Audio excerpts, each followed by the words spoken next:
Italian Football Podcast. Hello everybody and welcome back to another episode of Questions from the Italian Football Podcast Patrons, where you, our patrons, decide what the show is about by simply sending in your questions via DM on Patreon. I'm joined as always by Carlo Garganese. We've got so many questions to go through, and as always, if we don't have time to go through all of them, these will be carried on to next week, so don't worry, we will always answer the questions you sent in. And this week we've had almost 35 questions. So let's start with the very first question, which has been sent in from, let me see here. There we go. I have to go up and down my thingy here. Rob Ridzi, he says, what's your prediction for the Milan derby on Sunday? Okay, we're back to Serie A now, aren't we? I'm exhausted. I know, so much. I am absolutely exhausted. Like a lifetime. Serie A, Italian football is like, it's tiring, man. It's like you're constantly there's no in between. It's always heaven or hell. Like, do you know what I mean? It's like it should be called Serie A. It should be called Serie A bipolar. The most bipolar football in the world. Well, mostly the South Pole this season so far. It's been mostly hell. But yeah, look, okay. Well, let's do a preview of the game. The Milan derby is this Sunday at San Siro at 8:45 p.m. Italian time, and it's a massive Not game. 2045? No, because I'm not going to say that anymore. No, you have to. 2045. No, 2045 CET. Yeah, nice, no, nice. It's a massive game. I'll go through some of the key details first. Let's do the team news first of all.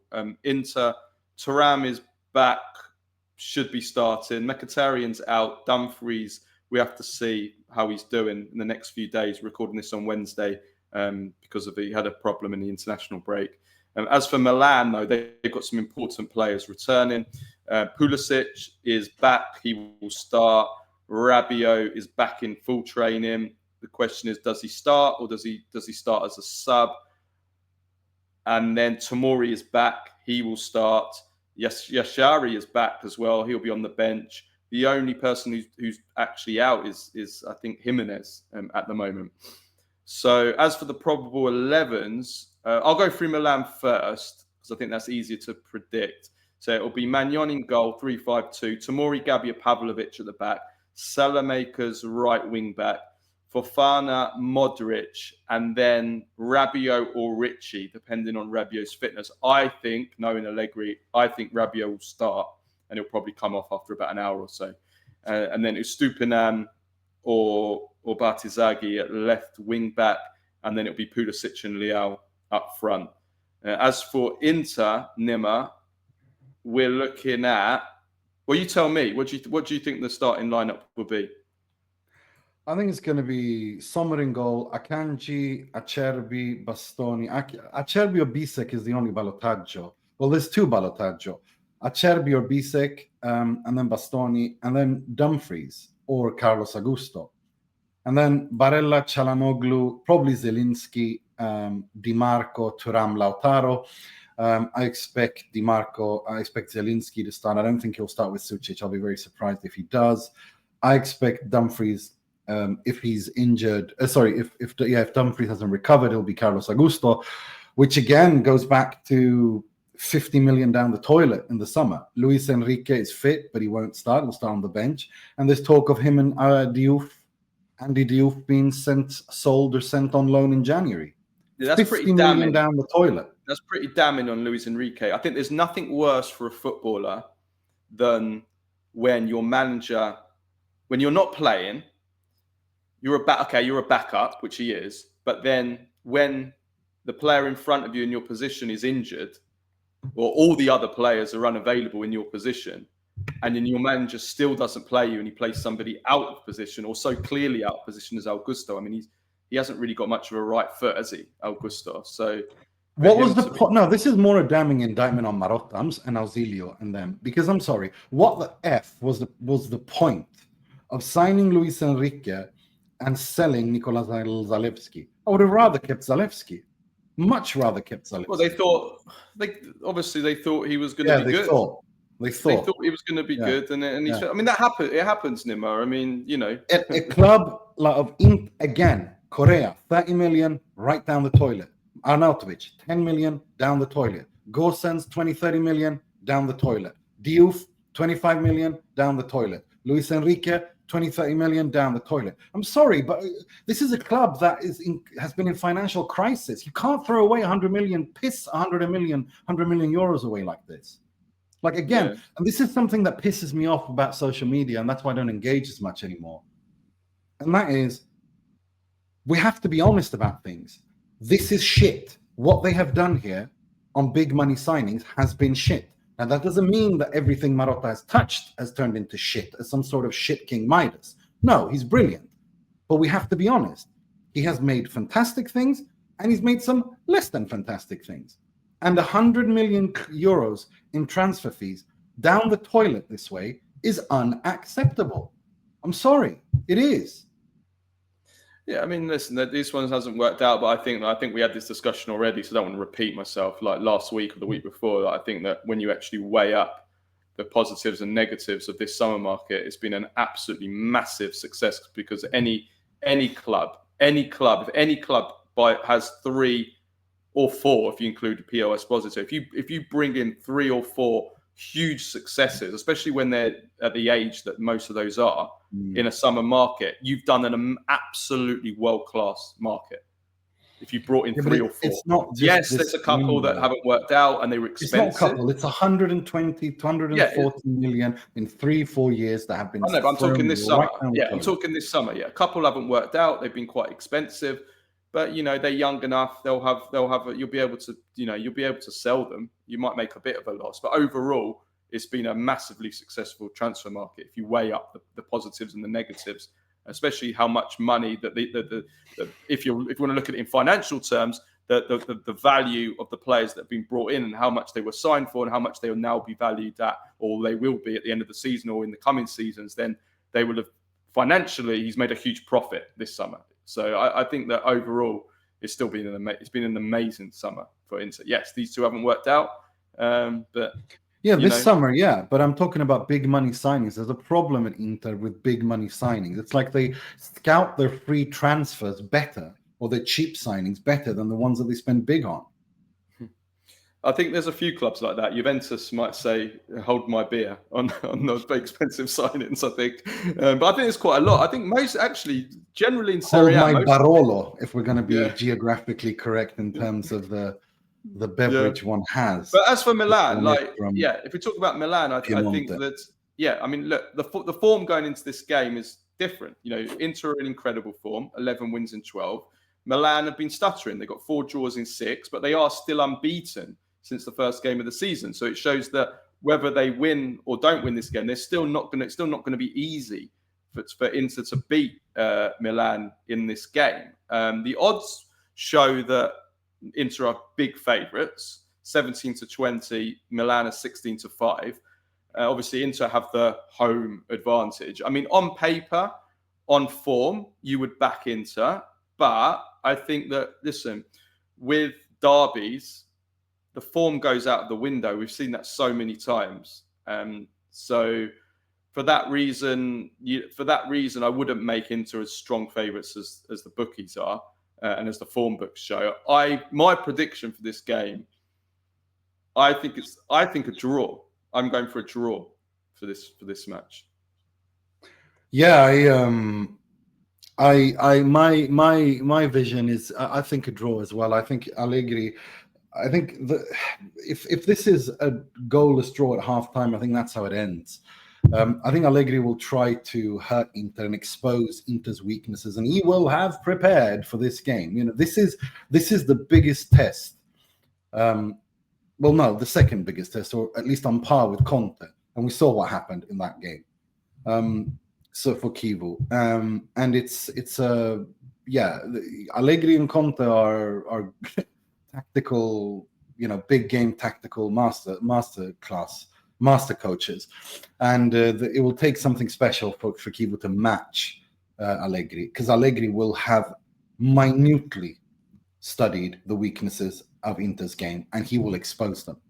And there is no other better opportunity with Inter being joint top of the league and everyone hyping Inter and Kivu for Allegri to come in there and, you know, turn up at Inter's party and, you know, jump on the snacks table, pull down his pants and drop a giant turd in the punch bowl for Inter, and then run away laughing with his evil smile that I love and that triggers you like a vegan in a slaughterhouse.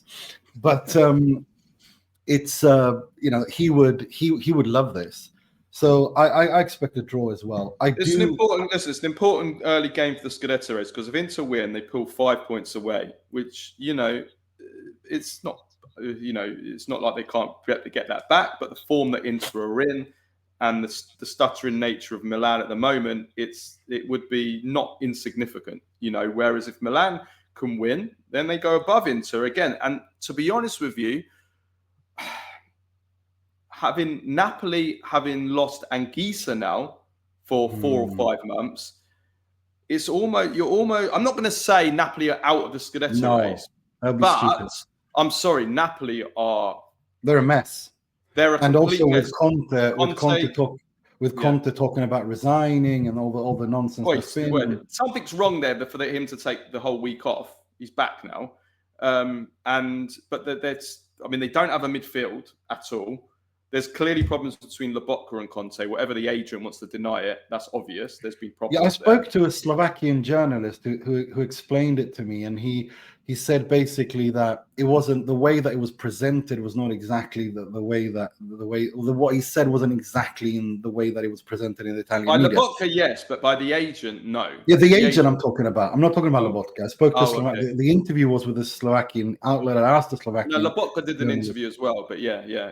No, I'm talking about the agent. It was the agent's words that were taken out of. And then he had to, but basically it wasn't like that. He did say it, but it wasn't like that.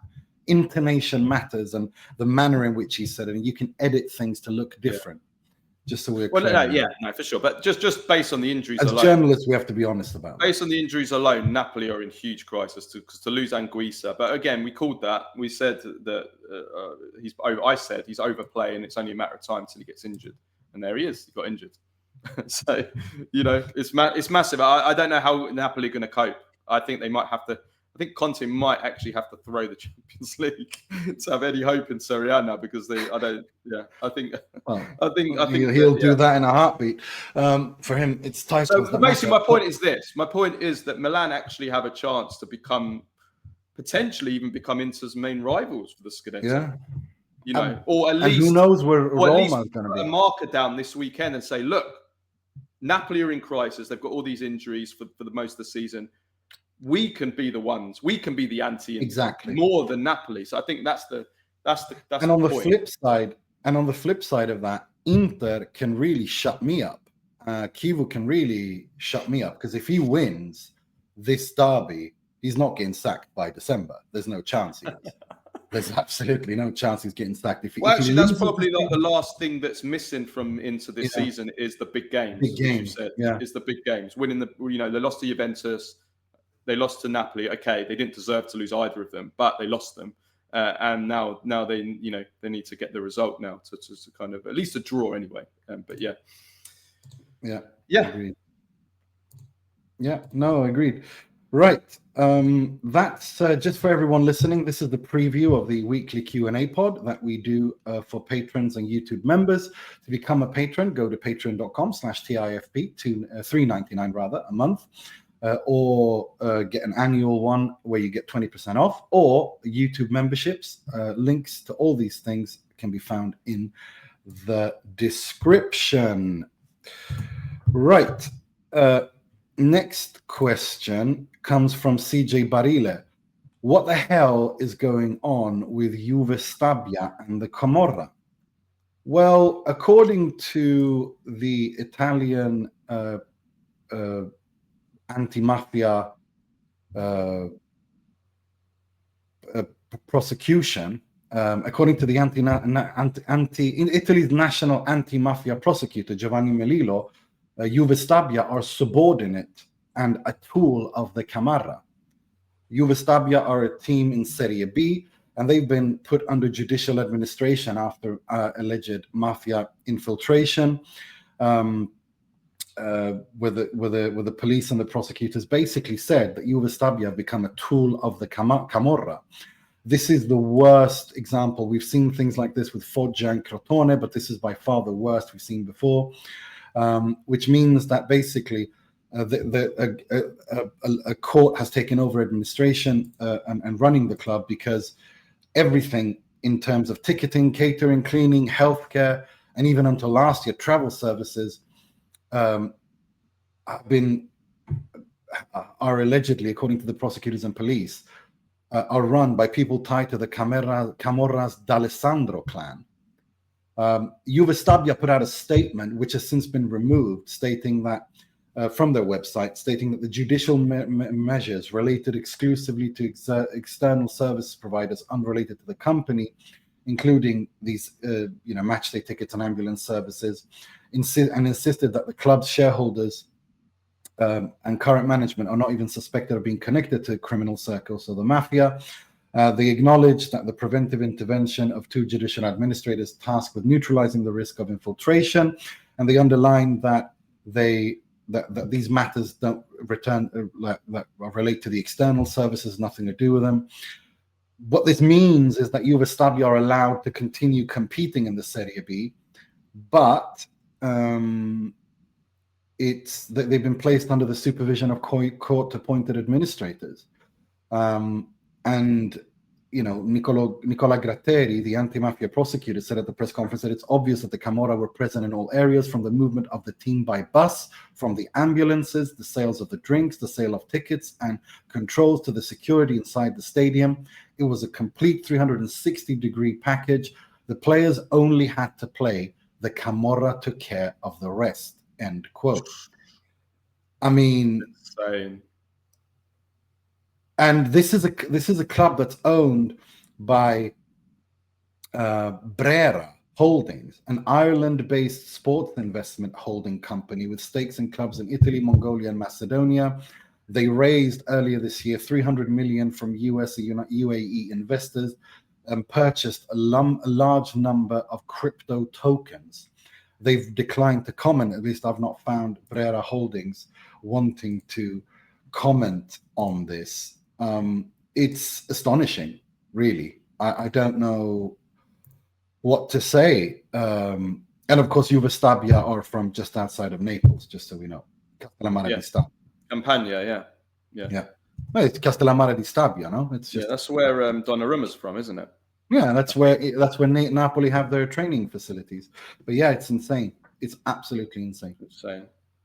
Yeah, to have a club actually basically controlled by Camorra, like directly controlled. I mean, we all know about kind of indirect influence. I mean, you go back to Napoli with Diego Maradona, lots of more than reports, let's say, of the transfer, the world record transfer that took Diego Maradona to Napoli being funded, or at least part funded, by the Camorra.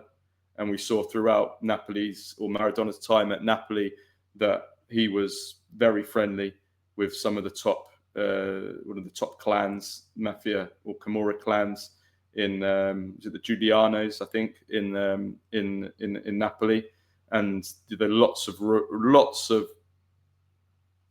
rumors. Speak to people in Naples that the season that Milan won their first Scudetto under Sacchi, going into the final kind of weeks of the season, final 5 or 6 weeks of the season, Napoli were racing clear at the top. They were so far clear. It was back when the 2 points a win era, when it was very difficult to catch up teams when they were clear at the top, because if you drew, you'd only drop 1 point. So it was very, very hard. And Napoli collapsed at the end of the season. I think they didn't win any of their last 6 games or something, and they totally Berlusconi won in his first year as owner, wasn't it? Yeah.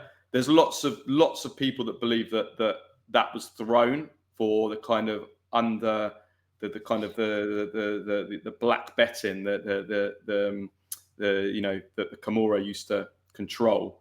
And lots of people believe and have argued that there were connections between Silvio Berlusconi and the Camorra throughout his entire career, and not just Camorra, but all of organized crime. That this was a launching pad for his political career. You think? I think that's well known. I mean, he's just Google Berlusconi P2. That's all you need to do. That's all you need to do. That, the better. Right. Let's move on to the next question, which has been sent in from Joe Leale, who says, in 2010, Roberto Baggio produced a 900-page report suggesting mass reforms of Italian football in its youth. It was ignored. Do you know exactly what happened? Yes, I do. Roberto Baggio tried to save Italian football 15 years ago and was completely ignored. Italy, after they flopped in the 2010 World Cup, went out in the groups. The FIGC hired Baggio. They charged him with reforming Italian football. He spent a year working with over 50 collaborators. He produced a 900-page report which focused extensively on the production and development of Italian youth talent. He proposed many things, that youth coaching be focused on technique and the relationship with the ball rather than physique and tactics. He called for Italy to be divided into 100 territorial districts with three federal observers in each one, and they would all scout 50,000 youth games a year. And he wanted the FIGC to create a digital database to track these youngsters. He wanted a school near Coverciano where youngsters would study together along with their football. They'd be educated. He was inspired by the France's Clairefontaine, Germany after 2000 when they revolutionized Spain's tiki-taka. And the cost of the project was within the 10 million budget that the FIGC had given the okay to. Baggio presented his 900-page report to the FIGC in 2011. The FIGC had a meeting about it. Do you know how long the meeting lasted? I'd say about 30 minutes, maybe 25 minutes, 15 minutes. 20 minutes. The meeting lasted 20 minutes where they rejected it. 20 minutes. 18 months of work, 900 pages. I, for one, am shocked. Basically, the heads of the FIGC and Serie A's clubs feared for their positions and power. They told Baggio that they preferred the status quo, basically. Baggio was instead asked to be a symbolic figure at the FIGC, just to be a figure and, have no actual executive power or influence. And Baggio, he responded by resigning in disgust. And 15 years later, here we are. We're on the brink of a third straight World Cup failure. Less said about that, the better. I think that's another thing of this last week when people. You need to understand that when we are criticizing and what we're looking at the broader picture and the rot. It's not about if Chiesa or Orsolini starts. It's not about if Gatti starts. It's not about let go of this stupid football club tribalism. This is a long time coming. It's at every level, from youth in the league system to the national leagues. It's structurally, it's marketing, it's everything that we talk about. And if you don't, and I see some people saying, oh, but Italy can still make the World Cup, and if they did, you'd be happy. It's like, no, you're missing the point. For 5 fucking years, we've been talking about the structural issues that Italian football has, and this is what we're talking about. Now, the shit is so much out of the horse that it cannot be ignored. And we go back to that. There's macro and micro. Zoom in, zoom out. Zoom in, yes, Italy can still make the World Cup, and it has to make the World Cup because it's imperative for the survival of Italian football. I would argue that Italy makes the World Cup, okay? But it doesn't change any of the other things that we've said. This is kind of putting a Snoopy Band-Aid on a gunshot wound. That's what we're trying to say, and please understand that. And don't write reductive, stupid comments saying, "Oh, but they beat that team and they did well against this team." And no. Understand that we're talking about when we're talking about the problems of Italian football. It's the bird's eye view over a long period of time, 15, 20 years. The micro, we analyze the games and the call-ups and the players and so on. So they're two separate things. So just wanted to just clarify that, because it's rather exhausting to listen to be honest. Right, next question.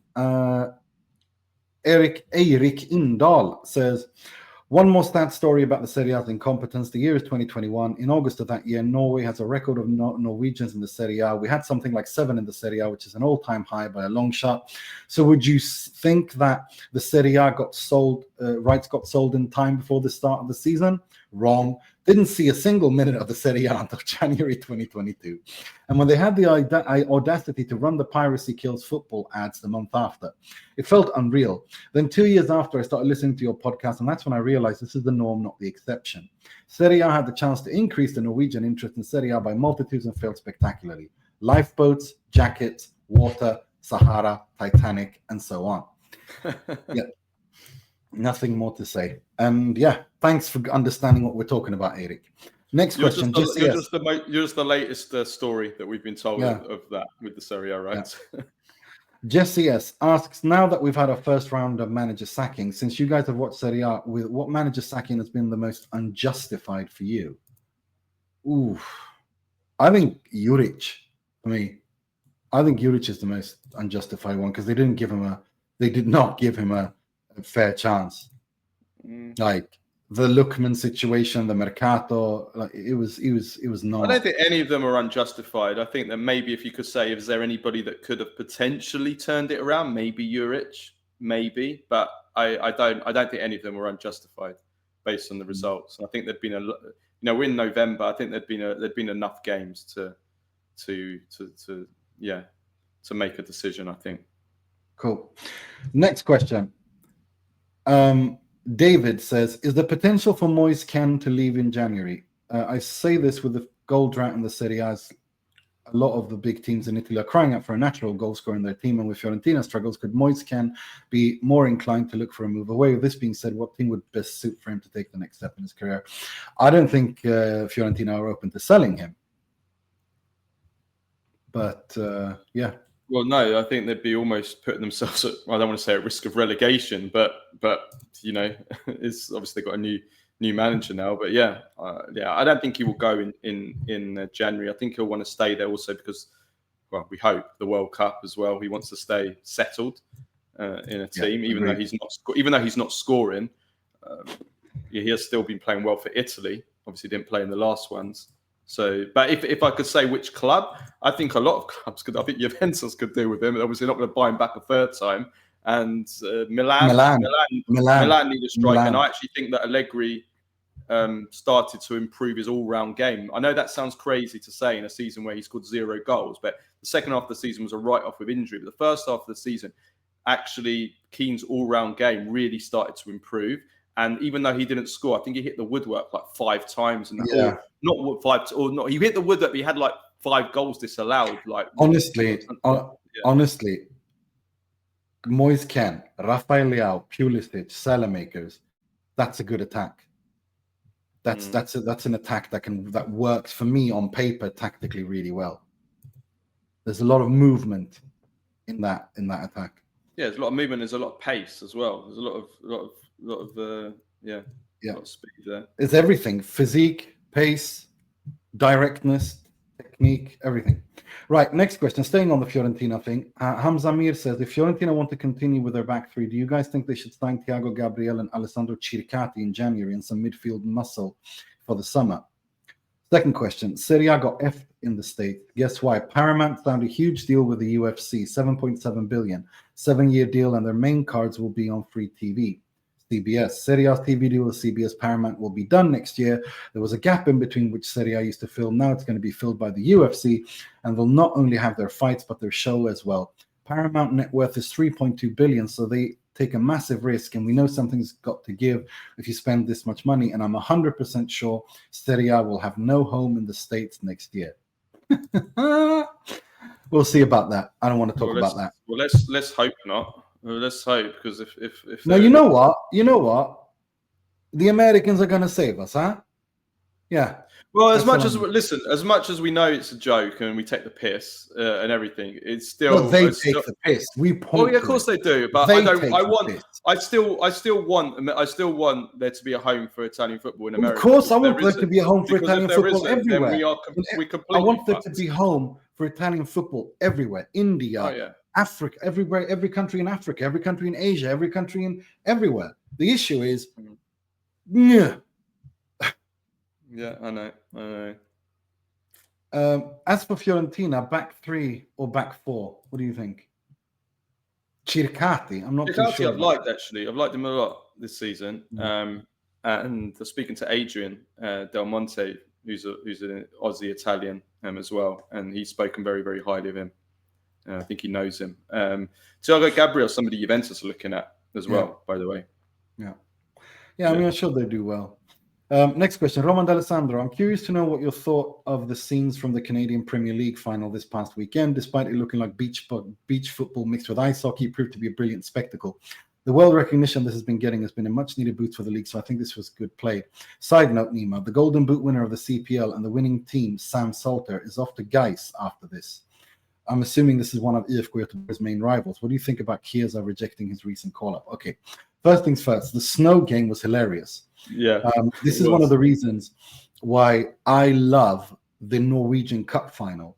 And I'm not sure if they're going to remove it from them, but usually it's played in like October, November when it's snow and it's at Ullevål. It's a one-off game. It's a traditional thing where it's freezing cold, snow everywhere, and 40,000 people at Ullevål in Oslo. And it's a one-off game, and it's like one of those dates in the Norwegian football calendar that is amazing.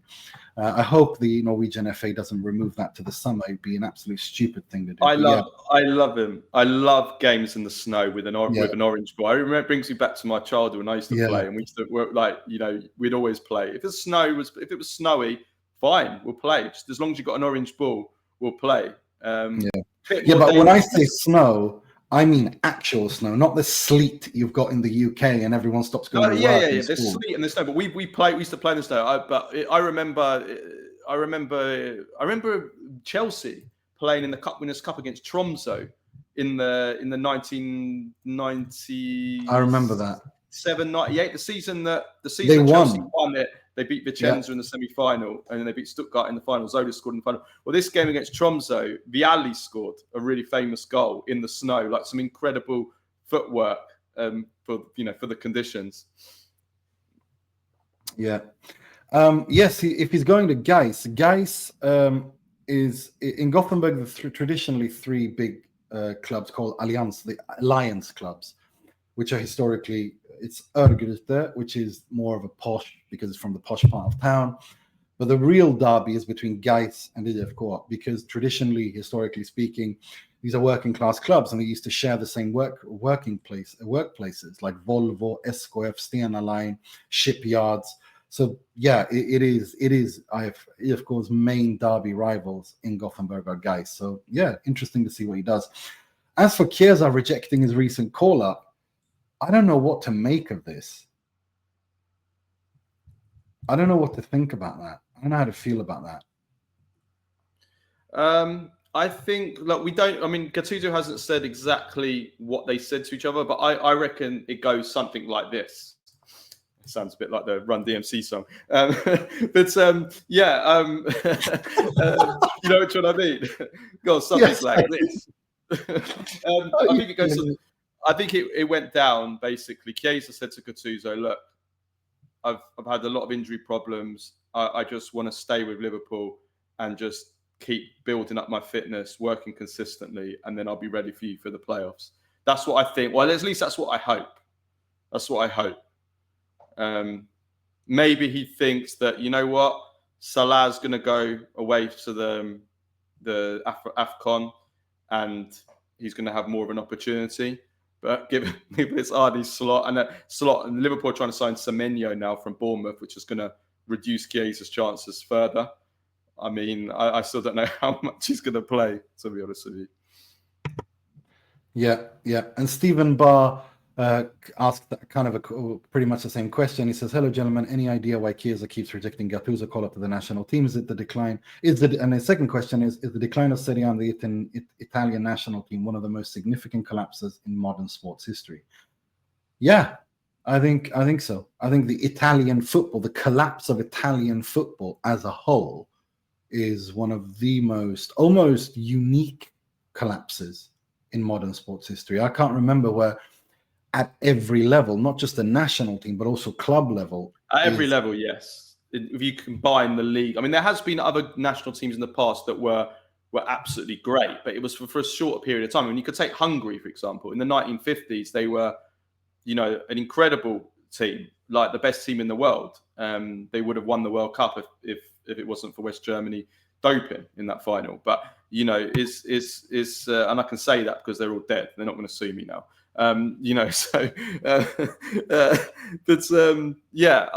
think that Italy, having been for decades such a powerhouse to what we've been reduced to now, is very sad and dramatic and historic. Like I said in a video that went viral on social media, no major nation has ever gone in modern times has ever gone 3 World Cups in a row without qualifying. There's been nations that have gone 2, like Netherlands, like England in the 70s, Spain in the 70s. Never have they gone 3 in a row.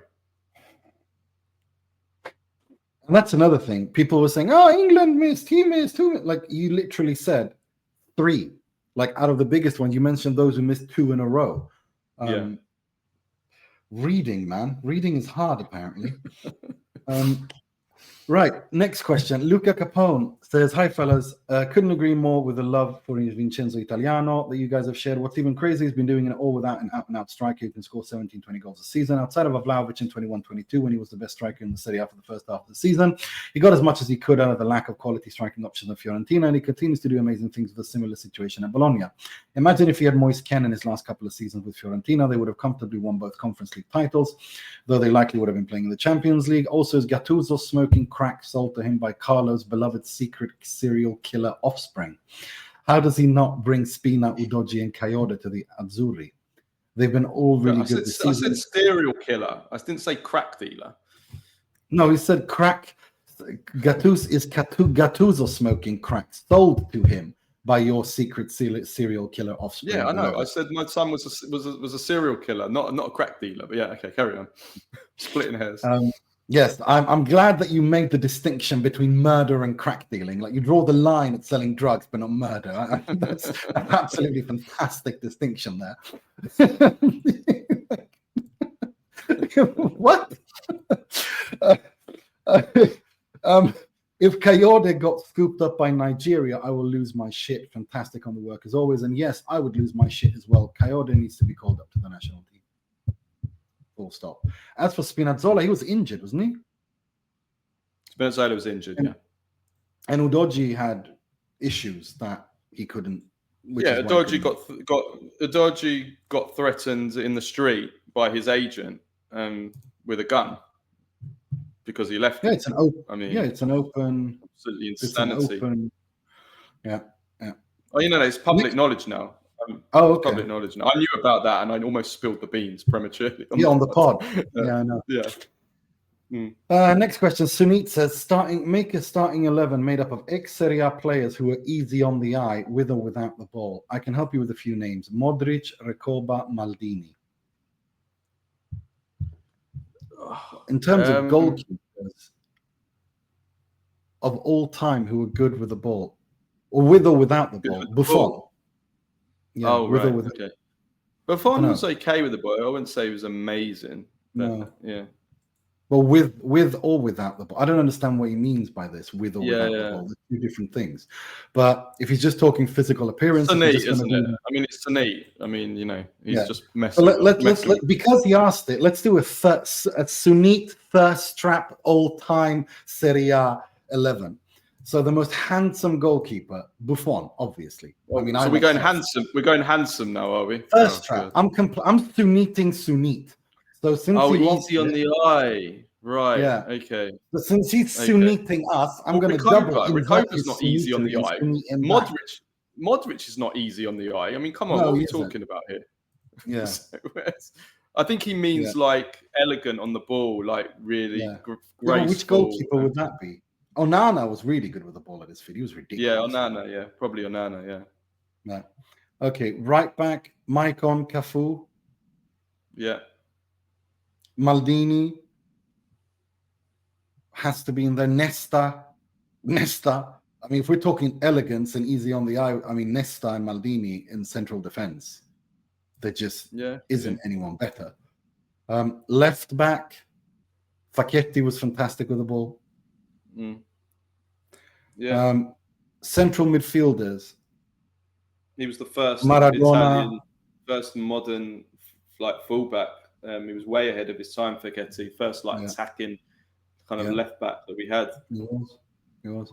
So midfielders, central midfielders, easy on the eye with the ball. Maradona, Pirlo.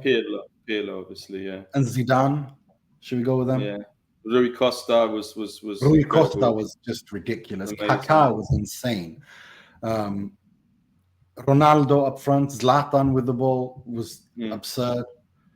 Baggio, of course. I mean, so many. Yeah, there you go. Vito Campanelli says, "Hi guys, I was wondering why Kivu doesn't start to implement the 3-4-2-1 at times with the team. It seems that he doesn't have to abandon that very early in the season, and that kind of screwed over Fratesi. I think having Lautaro in the front and Fratesi and Boni right behind him can do some serious damage. But what does the midfield lose out on that formation? I think what you lose is a little bit of control in midfield, because with Fratesi you get absolutely no control. He doesn't know how to control a football. I think it's a miracle that he's a professional footballer at this level when he literally cannot control a football. Or pass. Well, yeah, that's part of controlling a football. He can't. He just can't. You can't pass the football if you don't have it under control. Well, that's what I mean. He cannot control the football. He doesn't know how to.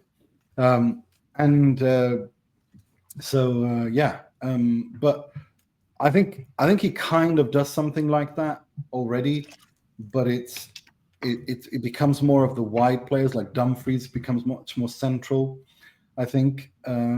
So I think he's kind of moving towards that. I think Inter fans just need to let go of Fratesi. Let it go. Like, just let it go. It's over. Take the L, fold it in your pocket, put it in. He's not going to be what you thought he is. I personally never thought he was going to be anything more than he is. I thought he was going to be a decent, dynamic player, score a bit of goals, but not more than that. But if he wants to start, let it go. Bye. That's where I am with this. Next question. Jack Hacken. Is Mauro Icardi a good fit for Milan? I saw a rumor that he was being linked to Milan. It's probably gibberish, but I'm curious what you think, since Nima is an Inter fan and Carlo's situation with club football is complicated. There's nothing complicated about it. He loves Juventus, but he prefers international football, just like me. There's nothing complicated about it. And can Carlos say Baggio and Di Biagio in a Cockney accent? We need more of that on the podcast. And keep up the good Dutch pronunciations, Nima. I find them excellent. Baggio. And as for Di Biagio, I won't do a Cockney accent, but I'll do what they called him throughout his career. And it wasn't Di Biagio, it was Di Baggio. That's what they called him in England. The Prem faces, they all called him Di Baggio. It was Dino Baggio, Roberto Baggio, and Di Baggio. Yeah. Icardi at Milan? No, not with Allegri there. No. I mean, I think if we're actually talking tactically, Inter need a finisher. If Icardi had not been a mess and he'd just been a tap-in merchant at Inter, he would have already broken, I think, Meazza's record. Like, imagine the number of goals he scored for that shit Inter. I just think if he had all these chances and all this quality next to him. He'd score like 30, 40 goals a season minimum. But yeah, no, I don't think he's a good fit for Milan. No. What do you think? No, I've never liked him. Yeah, no, you haven't. I know. I remember. You never rated him. No. Which I think is the reason you never got to interview him, if I'm perfectly honest. What is it with you? I think so, yeah. If you remember when you were doing that top 50 goal, top 100 thingy. Well, I had a chance to interview him, did I? Yeah, you remember when you wanted to interview him for the goal top 100 or top that list you guys. I've forgotten. I can't remember. Oh, really? And I introduced you to them, and they never got back. I've totally forgotten about that. But yeah, maybe that's why. Yeah. There is something unbelievable about how you piss off people in media and players and agents at club. I don't know if people know this, but Carlo has caused more havoc in Swedish football than anyone else. No, that is you literally true. are the reason. Always Sweden, isn't it? Yeah. You are literally the reason why players refused to. Was it they refused to play for the Swedish national team? Yeah. No, I don't know about they refused to play. They went on a media boycott for like 2 weeks. Like, because they reported your tweet about Robin Olsen, and because they have got Victor Nilsson Lindelöf and someone else has the same. Yeah, I during Robin Olsen's Roma debut, I tweeted basically within 20 minutes into his Roma debut that the guy is going to be a massive flop. Like, I just went balls out like straight away. I just said, I've seen. My tweet was something like, "I've seen enough already. Robin Olsen is going to be a massive flop." I said that, and he was. And he was. I was right. And that caused a complete shit show. And basically they all. I don't know what it's got to do with me, but they all decided to boycott. They reported what you said in its Swedish media, and that pissed off the Swedish national team players. Right. And Robin Olsen has since decided that he doesn't want to play for the Swedish national team because of Jon Dahl Tomasson. Even now that he's away, he doesn't want to come out. He's not been called back up, so he's a. Well, what's the issue with Jon Dahl Tomasson? Well, he got sacked, but he hated Jon Dahl Tomasson, Robin Olsen. Like, there was a public rift between them. Oh, okay. And he's not been called since. I've not heard anyone say anything about that. Not with Graham Potter there. And also, of course, he hasn't started very well, has he? Potter started very badly. Yeah, but he's got time. And also, you've got the Dejan Kulusevski hype tweet. That is the most insane thing I've ever seen in my life. I still can't believe that was actual real life. There was Tottenham fans and there was Kulusevski who both come out of it. What was the name of that idiot with the Spurs fan who reported on golf? Oh, the golf wanker from Sky Sports with a man boobs. It's like with a D cup. What absolutely obsessed with me. You used to just literally stalked you for like a year. I can't remember what his name was on Twitter. And then when I finally called him out, he then started playing the victim. Oh, you're going after me. Well, you've been literally stalking me for a year. I've called you out, and now I'm the baddie. Apparently. Yeah, the golf wanker you called him. Yeah. I think I called him. Yeah, I can't remember. You said he needed to go out and buy a C cup or something like that. I think he had massive man tits. We call them crisp tits or chips tits in Swedish. So we call that crisp tits in Swedish. Yeah. I can't remember what his name. I forgot his name, but he's the golf. Yeah, I can't remember. He was the golf correspondent in Swedish. Here's your Swedish vocab that people like always want to ask. Chipstuttar, chips tits or crisp tits. Yeah, that's when you got, when a man has man boobs. Right, next question. André Barilaro says, Hi, Niman Carlo, with the sale of San Siro at last, news of Cagliari stadium plans being improved, and now Lazio rumored to be redeveloping the Flaminio. Have the Italians finally realized that the year is 2025 and modernity of infrastructure is not a cardinal sin? André, fratello mio, I will believe that when I see things being built. That's all I'm going to say about that. Yeah, no comment. I just want to say that new plans of the Cagliari Stadium with a swimming pool on the roof is outstanding. I love that. Yeah. A really cool plan. I like that. That would be amazing, wouldn't it? Yeah. I'd probably vacation there every year. Like, do you know what I mean? Like, it's Sardinia. Where did I see the other day? That the plans to build a skyscraper stadium that hovers in the air? Was it in Dubai Saudi Arabia, I think. Or was it Saudi Arabia? Yeah. I think, yeah.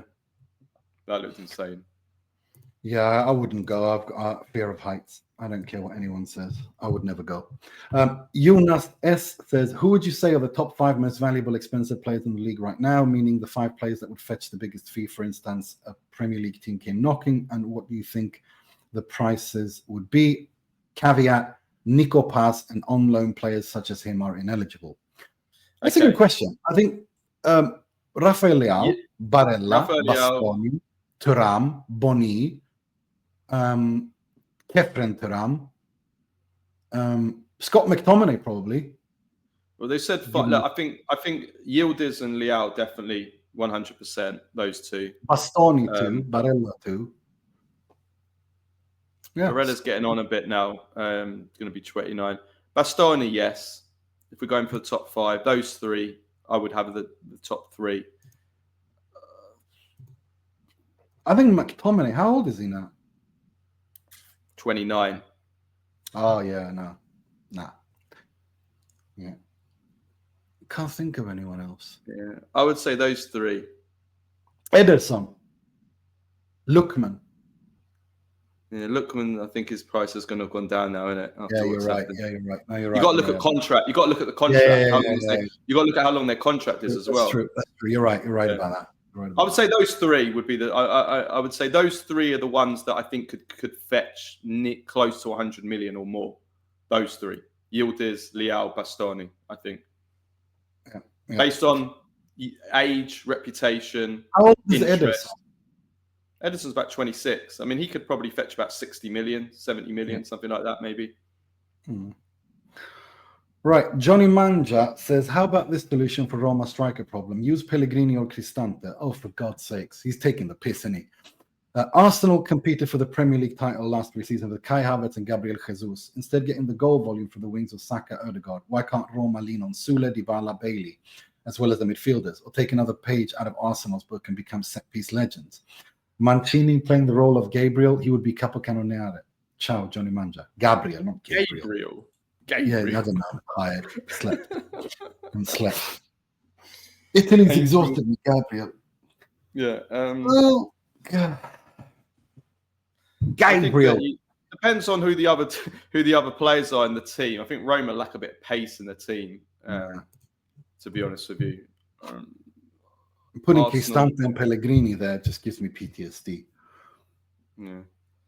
The fact that Cristante and Mancini have been 2 of the best players in Serie A this season also kind of shows the situation that Serie A finds itself in right now as well, to be honest with you. Yeah, listen, I don't know. I think Roma need to sign a striker. As simple as that. And I think they will sign a striker in January, and they're trying to get Joshua Zirkzee. He's their number 1. I think he'd be really good. Be brilliant. Right, this is a nice question. Claudio Cauteruccio, who's a friend of mine and friend of yours, he says, I'm getting married next year to Louise. Congratulations, Claudio. Carlos agreed to do the cake for us, so I'm trying to find room for you both on the invite list. So keep next August free just in case. But my question is, thank you for that. I'd love to come over.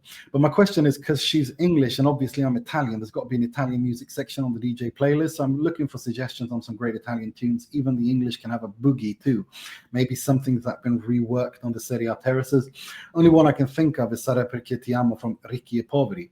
But I need your help. So don't let me down. This is the most important day of my life, so no pressure. Oh, gosh. Well, you know your modern Italian music better than me. I know some of the but he wants football tunes. Oh, he wants football tunes. They have to be football tunes. Oh, if not, oh my God, if it's just Italian tunes, Annalisa, Alpha, just basically up-tempo songs from Alpha, from his albums, the latest one. Oh, that's a little bit more ballady. It's a re-release. But yeah, Bebe, Blanco Bebe, he does some really cool up-tempo songs. I'll send you it. Mi fai impazzire, I love with Blanco and Bebe. Blanco Bebe, Blanquito Bebe, as he calls himself. Annalisa, what's the name of that song? She was in Sanremo last year, and she should have won, but she didn't. Sinceramente Tua, that's a banger. Alpha, I mean, I just love his music, just generally, and I think you would love his music as well, Claudio. It's more the kind of music you and I like. It's like Italian indie, but it's actually good. He's unbelievable. Alpha is just, and he's a huge Genoa fan, and he always talks about, he always works in football into his music as well. So now just go listen to his song, Claudio. You'd love it. So what about you? I mean, the old ones, but I think Claudio will know, because Claudio would have gone to all the Italian events in Bedford that we used to have. Like, we used to every New Year's Eve there used to be a New Year's Eve Italian party, and that in Bedford. Yeah, it used to be brilliant. I used to go to it as a. I need to celebrate New Year's. Yeah. Well, they don't have it anymore, unfortunately. Bollocks! So they would play all the Italian songs, but I mean, like, Claudio knows. But I mean, like, Eros Ramazzotti, some of his songs. I love Eros. You've got what have you got? You've got Adriano Celentano. You've got Zucchero. You've got. I'm just looking on here. Toto Cutugno, L'Italiano. I mean, I guess it depends. Like, if you want more love songs for a wedding, don't you? No, I think Claudio wants pop. Like, he wants dance. He wants pop songs. Yeah, he wants to have a good night, Claudio. Depends. I mean, I like. He loves Oasis. Like, just to give you. Yeah, I love Neapolitan's music. So I don't know, but I wouldn't really call that pop. It depends. No. You can get some of the more modern stuff, but. I mean, Massimo Ranieri. I don't know if you like him. Some of his stuff.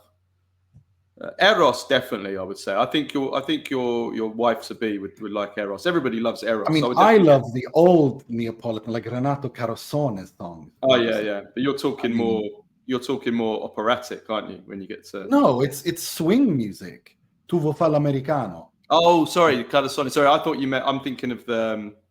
Caruso. No. Caruso. Sorry, yeah, I'm thinking of Caruso. No. Sole Mio. Was that his? Was that Caruso? No. I don't know. I can't. I think it was Caruso's the name of the song. What was the name of the singer? Oh my God, I'm having a brain freeze. Sole Mio was Caruso, wasn't it? I thought. Was it?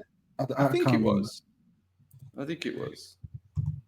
Let me just see. And the one that they sing before every Napoli, the one.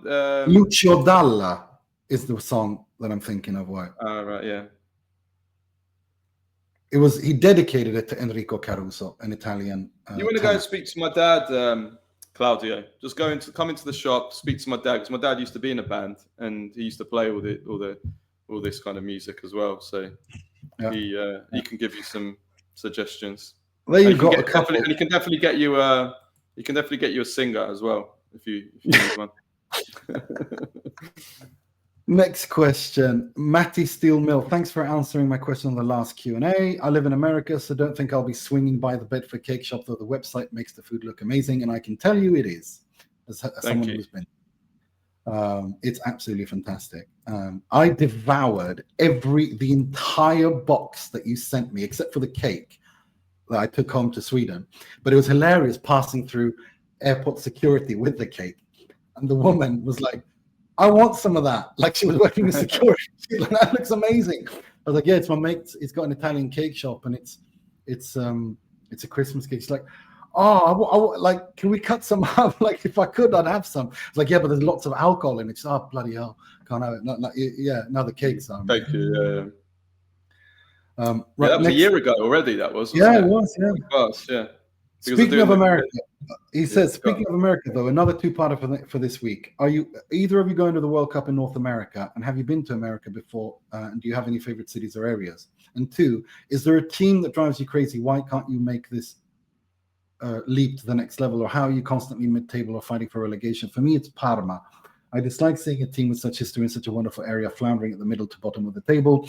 I also don't see why Roma can't consistently crack top four. The last question, Roma for sure. Roma, Lazio, Fiorentina. They piss me off that they can't do better. Those are mine. Yeah. I don't think it's difficult for teams lower than that to make the next leap. But I feel like those teams you just said could make the next leap if they will run really well because of the limitations of the Serie A now in terms of the top teams being weaker than they used to be. That there is a window for them, but they haven't managed to do that. Atalanta also, maybe not now, but like up until a year or two ago, where they probably did have an opportunity to make that next step, but they just couldn't quite make that final step to maybe win a Scudetto. I think that chance has gone now, but yeah. Otherwise, difficult in this day and age, really. Agreed.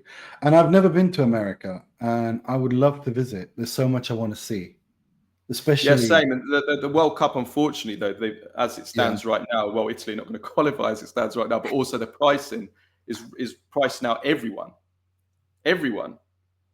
The dynamic pricing, which has games in the group stage at thousands. I mean, it's insane. It's mental. It's such a money grab scheme by FIFA that it's embarrassing. It is disgraceful. What we've seen so far with the pricing is absolutely disgusting. It's disgusting. Disgusting. I mean, I'm sure those prices will go down at some point, but if there are enough rich people that want to pay £2,000, £3,000, then the opportunities are going to disappear for those that that do want to go. That's also going to kill the people going over there, because that's what makes World Cup special.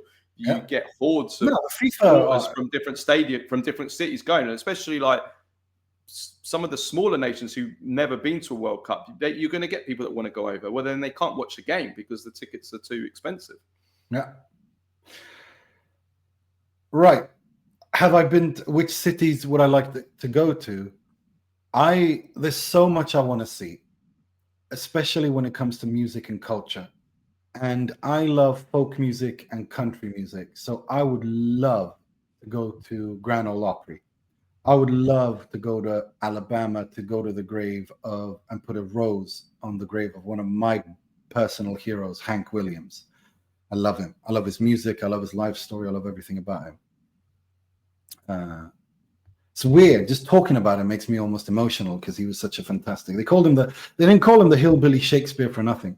His music is just beautiful. And his lyrics. So I would love to go around and see where he grew up and down the Mississippi Delta and just around there. Like there's so much. And also, of course, because I love Dylan, I would love to see some of the things that he wrote about, and of course, Woody Guthrie and the folk music scene in Greenwich Village. And there's so much I want to see. Right. Nick Passaretti says, "Hi guys, question for the pod. Are there any players who had eligibility to play for Italy that chose their other countries you wish played for Italy instead? And what's your age bracket for youngsters, unks, uncle, Theo, if you're unfamiliar, and old heads in terms of football fans?" The first one, that's an interesting one. Enzo Schifo had the chance to play for Italy. That would have been amazing. And at the time, probably could have used him. He would have been useful. Not that he didn't have an amazing Serie A career, actually. He struggled at Inter, didn't he? But then I think he did well. He did better after when he was at Torino. He was good. But yeah, Schifo was one. But I mean, there's a lot of South Americans. Schifo, sorry, yeah. You can't insult him. Schifo. Yeah, there's a lot of them Argentines and like South Americans that could have played, but obviously that would have been a second nationality. Yeah. What does he mean about what are your age bracket for youngsters and unks in terms of football fans? I don't understand what he means. You mean football players? I think they mean you get players get called unks if they're over a certain age. He's talking about football fans. I mean, unks, you're probably 35? Yeah. Fans? I don't know. I think they actually have terms for age. Well, they actually have ages for fans. They call them. I don't know, Carlo. You're literally asking the wrong person. I'm not as much of a boomer as you are. You're the one who told me what that stupid 6'7" thing was. Oh my god, yeah. I'm annoyed by 6'7". Stop doing that. Stop it. I'll throw you out like that. It pisses me off. Triggers me to no end. That I wish you hadn't told me that, because it's annoyed me for a week. What does that even mean? It doesn't mean anything. That's the whole point. Exactly. Bloody hell.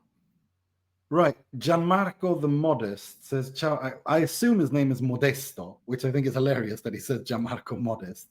Ciao ragazzi, imagine this scenario. Massimo Ferrero makes a return to Serie A as the owner of a brand new club called Pagliacci FC. That's a very good name.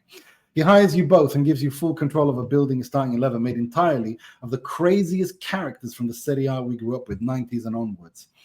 Technical and tactical abilities are not a must. Just chaos, shithousery, aggression, childish antics, casanata, and everything in between. Right. Goalkeeper. Who would you have? A crazy goalkeeper. They have to be crazy. Or just a bit quirky, or like something that makes them stick out. Like I would have Cassano and Dario Hubner up front. Well, Di Canio, you got to have Di Canio. Di Canio on the wing. Di Canio on the wing. Pasquale Bruno on the right wing. Pasquale Bruno. Sorry about that dad joke. I'm sorry, I had to. Di Canio on the right wing is just, it was there. Yeah. It was too easy. And his backup is Floriano Mussolini. Yeah. Pasquale Bruno, who used to just get sent off all the time at centre back for sure. Materazzi has to be that. I mean, Materazzi and Mancini in centre. I mean, Simeone at centre midfielder. Centre midfield. He was a Montero should have been there as well. He was just horrible. Yeah, Montero. Yeah. And what's his name? Maurice Carrozzieri, who got done for cocaine, didn't he? Yeah. And who was the guy that became a porn star? Was it Cirillo? Do you remember him? No, I remember this, but I can't remember who it was. You remember? You're the porn expert. I'm not a porn expert. Fucking Jenna Jameson and fucking come on, everyone knows that. It doesn't make me an expert. It just makes me alive. I was alive during a certain period of time. I'm just trying to think of other crazy. Borriello has to be there as well. Marco Borriello was. Yeah, he's the worst excuse. Excuse me. The worst excuse of doping I have ever heard is he got an STD. Yeah, STD of Belen Rodriguez. Yeah. He said the reason why he had the banned substance in his body is because he had sex with her. I mean, that is insane. Yeah. He caught it off her, so I'm sure she was happy about that. Jesus Christ. Yeah. Who would we have in midfield? Simeone, definitely. Yeah, but he was too good. Yeah, but he was too good. Yeah, but they don't have to be shit, do they? They just have to be. I mean, Pasquale Bruno was good as well, but they just have to be. They just have to be shit houses. Balotelli has to be in there somewhere as well because he's fucking mental. Yeah, there you have a couple of players there. Robbie Bianconero says, hi, fellas. Italy are now facing another World Cup playoff despite earning 18 points from possible 21. 24 rather. One poor result has put the qualification hopes in jeopardy. When you compare the points total to teams in other UEFA groups, it's clear they perform well. And when you look at CONMEBOL, where a team can qualify for the World Cup even after losing 6 matches, the contrast seems more striking. Do you think the current UEFA qualification system is flawed and in need of reform? Would a format similar to the UEFA Champions League group stage where all teams compete in one large league table be fairer and more balanced model? 110% emphatically yes. Get rid of the Nations League, do the Swiss model, and all of this discussion would have been gone away completely. The UEFA I'm okay with having the Nations League, but it just shouldn't be getting any playoff places from it. I mean, I know there's been a lot of, it went viral, my video on this. And I disagree with you on that. I don't think the CONMEBOL qualification system even relates to this. This is UEFA's shit show. It has nothing to do with it. I think there's two different discussions on this. First, number one, yes, the UEFA is in charge of their own. They can decide. You're right there. But it's a complete mess and it's a joke. And in that sense, yes, for me, the UEFA Nations League shouldn't get playoff spots. I mean, if I want to be critical, I'll be as critical about the South America as I will with Sweden. The fact that Sweden are in the playoffs, having not won a single game in qualifiers, they're in the playoffs. They could actually qualify for the World Cup without winning a match. They actually could. They could actually. I know. They could win on penalties in the semis and the final, and not win a match and get to the World Cup. So that is disgraceful. So yes, get rid of the Nations League as a access to the playoffs. Just get rid of it. Just get rid of it. Get rid of it. Do the European qualifiers and the World Cup qualifiers should be the Swiss model. But that doesn't change. I agree, but that doesn't change the fact that it's a farce. Also, the qualification in South America is a farce. I don't think so. I don't think so. Because if you look at the quality of the teams overall, they're way better than which I disagree with. I don't think the quality is good at all. It's better than many of the teams that are going to go there from Europe, based on the. I disagree. I disagree. I think if you look at the performances also of South American teams over the last 20 years, there's been a big decline in South America. Well, that's international football overall. Well, international football as well. But yeah, I think at work today we were looking. I wasn't. Robin Berner, one of my colleagues, was looking at the teams that are in the bottom 5 of the 10-team South American CONMEBOL, and I think he counted only a handful of players in those teams that play in Europe's top 5 leagues, which doesn't make them shit. Which also a sign. Well, it does show that they're not high, because the best footballers play in the top 5 leagues. I mean, that's clear. And hardly any of the players from the bottom 5 teams in CONMEBOL playing. They're all playing for kind of small teams, small like South American teams. So I think that's also a sign that the quality is not very good as well. I don't think the quality is good at all. I'll be honest with you. I think it's better than. I think some of the teams going from Europe. But the bottom line is this: if you're getting to the World Cup Bolivia getting to the playoffs is a farce. They've lost 10 of their 18 games. Their team is shit as well. Sweden haven't even won a bloody game, and they can make the World Cup. I mean, that's the biggest. That doesn't make Bolivia any better. They're both a farce. Sweden being there is a farce. Bolivia I think what South America have done is essentially the Swiss model. They all, because they're like 10 teams and they all play each other home and away. I don't think they can do anything better, and I think they should have their 6. It's a waste of time. The South American quality. We discussed this on WhatsApp. It's a long discussion on WhatsApp about it. So we're just playing this out now to everybody else. But I basically said to Nima that there's basically no point of qualifiers in South America. What is the point? 70% of the teams qualify. 7 of the 10 teams qualify. You play 18. But that's because there are more countries in Europe than in South America. What do you want them to do? Like, I don't know. Maybe they combine South America and North America. Maybe they do that. I don't know. Maybe they. I think it's a farce in North America as well. The teams that are qualifying from there. But there is no fair way of doing it. I agree. I think there is a fair way. I think the 40, however many teams I've lost count, is enough. And I think that, because let's remember that Europe have gotten 3 more places. So this notion that it's unfair to Europe is ridiculous. Europe has 16 places now. So, and that's more than they've ever had. But but you got to look at the percentage. You got to look at the percentage. No, you got to look at the fact in Europe that it's about 30% of teams qualify, whereas in South America it's like 70%. Well, the World Cup, but it's the World Cup. The World. I agree there. But what the point? Yeah, but if you went to Oceania, how many teams qualify? They don't have a direct spot. They have to qualify. Exactly, they don't. But I'm saying, if you use that argument in Oceania and said, "Well, it's the World Cup." Oceania should have. There's only 5 countries in Oceania. Well, let's give them 50% spots. Or let's have the Cook Islands get there. I mean, it's fucking. No. The Oceania is like. I mean, I think the Oceania thing is like that. Is that how you pronounce it? Oceania. I'm thinking of what's it called? The book 1984. I'm thinking of that now. I don't know. It's Oceania. We'll probably. That's a little I care. That's my Prem-face moment. I don't know. I don't care. I don't know. All the same. All the same anyway. That's my Martin Samuel moment of this pod.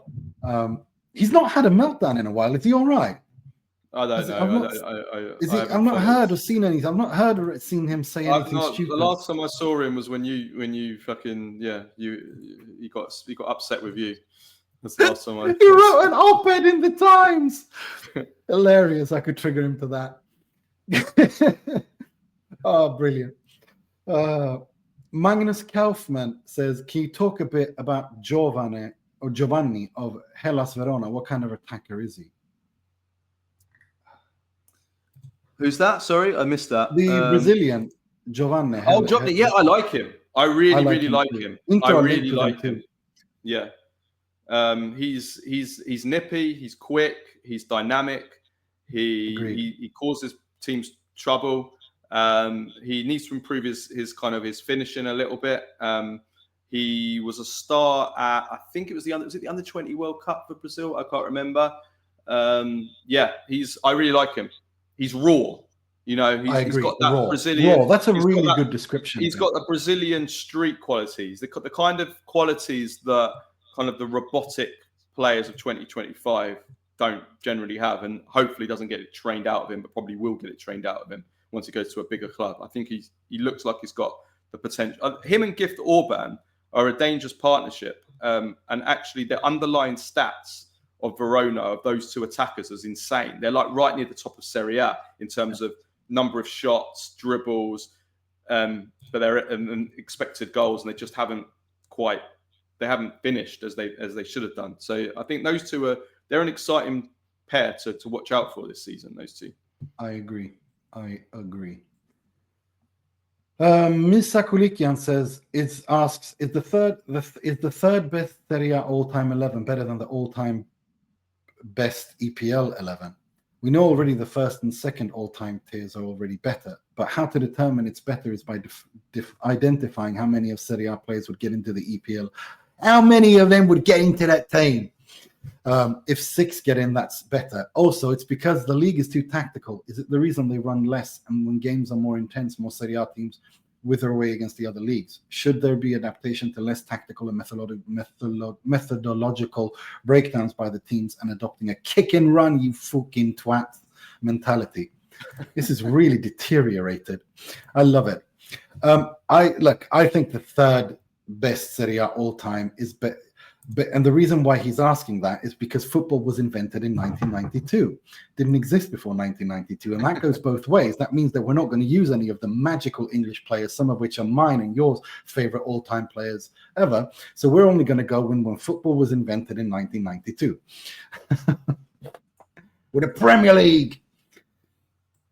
But listen. I need to sit down and study it properly to say for sure. I think maybe one or two get in, goalkeeper, defender level. But other than that, maybe. But other than that, I think that the all-time Serie A because you're talking Premier League from 1992, and you're talking when Serie A, was invented, that's the start of start of football. Yeah, but the third Serie A all-time 11. I think it'd probably be. I think probably still would be. Yeah, because you've got so many more players to pick from, haven't you? Yeah, but I still think the all-time EPL 11. I mean, come on. The all-time EPL. I mean, you'd have players like Thierry Henry. You'd have Vieira, Peter Schmeichel, Patrick Vieira. I'm sure Cristiano Ronaldo, like De Bruyne, Hazard. I'm not saying there'd be none. I'm saying you'd still get quite a lot of Italian. I mean, if you were to pick, for example, let me give you one example. Who are the two best centre backs in the Premier League ever? Who would you have as your best centre back? You probably have John Terry and Vidic, maybe. Let's say Terry and Vidic. Now Liverpool. Now we're going to go viral on Liverpool social media. Virgil van Dijk. Moaning. Well, Van Dijk's on another planet. He doesn't count. He's not human. He's an alien. So if we were to pick the best ever centre backs in Serie A, we don't even have to order them. So you've got Baresi, you've got Nesta, Chirea, Cannavaro, Maldini. Maldini. You've got Bergomi. You've got. We're just talking Italian ones here. Then you've got the international ones like Thuram. Then you've got Samuel. Yeah, Samuel. You got You got who else? Who else? have we Armando got? Picchi. There's so many. Yeah, Gentile. so Ciro Ferrara. I mean, honestly, I wouldn't put Terry and Vidic ahead of most of those. Like, but what about Van Dijk? I would definitely have the two. So you know what I mean. So if you want, so I'd have to work through all of them. But let me say that I think there would be there wouldn't be that many Premier League ones in there. No, put it that way. I agree. And is the Serie A too tactical? No, I don't think that's the problem. I think it's other things. I don't think I don't see a problem between tactical astuteness and pace, and modern football. I don't. I really don't understand that. Like this. I think there's a middle spot, sweet spot that you can kind of be at. Yeah. To be honest. Yeah. Igor Lipovac. Hi guys, hope you're well. Long time no speak. Just watching the magnificent Brazil versus Italy 1997 match, and I was enjoying the aggressive Cannavaro and calm Costa Curta, another one. Beating up Ronaldo until they couldn't anymore, and he showed why he's the best ever. This game reminded me why I loved Vieri so much as a kid, what a player that was, and what amazed me now is how Denilson was playing. Such a menace, quick, smart prototype of modern winger inside forward. It made me want to ask you if you have some other players in mind from 80s or 90s that were playing in the style of modern football we're seeing now. Some players that didn't make it back then, but would now be extremely successful in modern systems with intensity. That's an interesting question. I don't know about not making it, but I mean, you would get some players who were kind of players that would have made it in today's era in terms of the physical side, no doubt. I think Ruud Gullit, definitely. In fact, all three Dutchmen, because they were all 6'3", 6'4", but physically absolutely incredible, but also brilliant technically. So I would say Gullit, Van Basten, Rijkaard, absolutely, no doubt about it. Those would. Positionally, I think they would have fitted as well. Some of the number 10s would have found it more difficult, but then the wingers, there wasn't so many wingers back then. One guy, he played in Serie A briefly towards when he was kind of past his best in terms of injuries, played for Milan, Reggiana. Paolo Futre was unreal. I remember him. When he burst onto the scene in the 80s. He won the Ballon d'Or, didn't he? I don't think he won the Ballon d'Or, but I think he might have been in the top three. Wait, hang on. I think he did win the. No, he didn't. 100% didn't. But yeah, he was unreal, like nippy little winger, kind of like Messi like winger. But then he had a lot of problems with injuries. He was runner-up Ballon d'Or in '87. Yeah, runner-up. Yeah. Gullit won it that year. Yeah.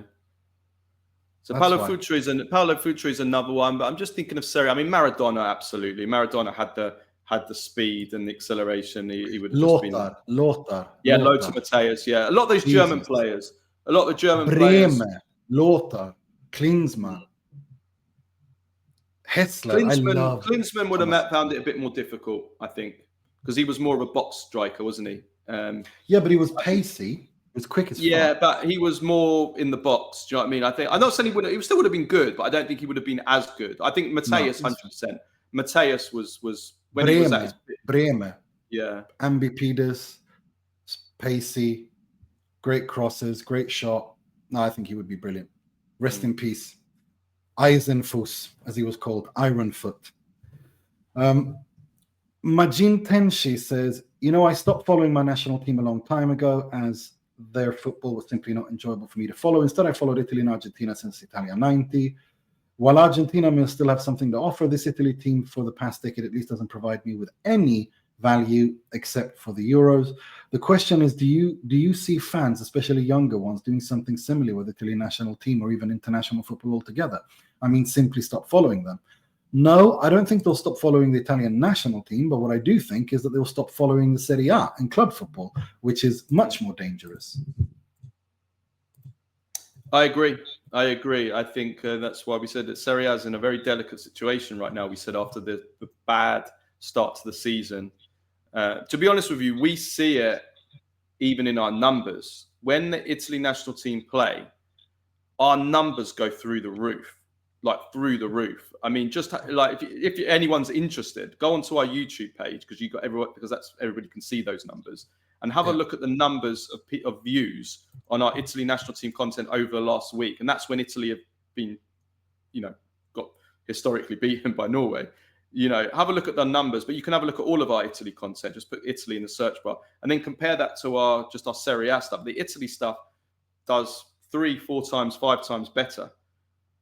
Which is another reason why as a pod, we're begging Italy to get to the World Cup. Because if we get to the World Cup, for us guys, everybody's going to be coming to our channel.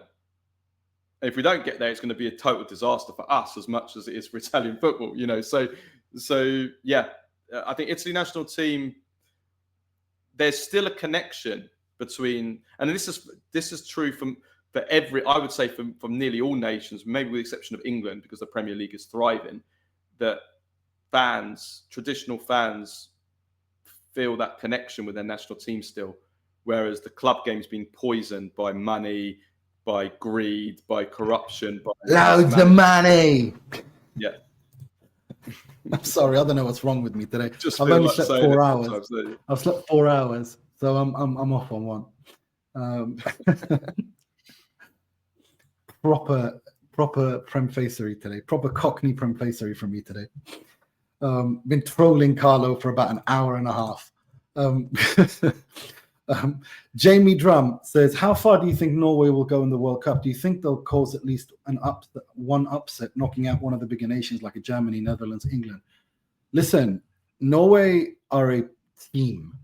To me, having watched this Norway in the World Cup qualifiers, it shows to me what a balanced team that is more than the sum of its parts. It's got some fantastic players in key positions, but they're an actual team, a structured team where everyone knows what they're doing, what to do, when to do in both phases. I really like this Norway. And for me, I would say it's too early now, but I would just basically say for me, they're every World Cup has an upset team that can, outdo expectations. I would brand Norway as one of them, not to win it, but an upset team like Morocco last time. That surprised them. Go quite far. Yeah, I think that with international football now, or say international football is a more fair reflection on the quality of football. Full stop. Club football isn't, because there's a handful of super clubs, or there's several super clubs that just monopolize all the best talent, and that creates a big gap between the very best teams and the rest of Europe. In international football, the talent's more spread out, and what you find is that, in my opinion, football today, there's the number of top players and superstars is declined massively compared to 20, 30, 40 years ago.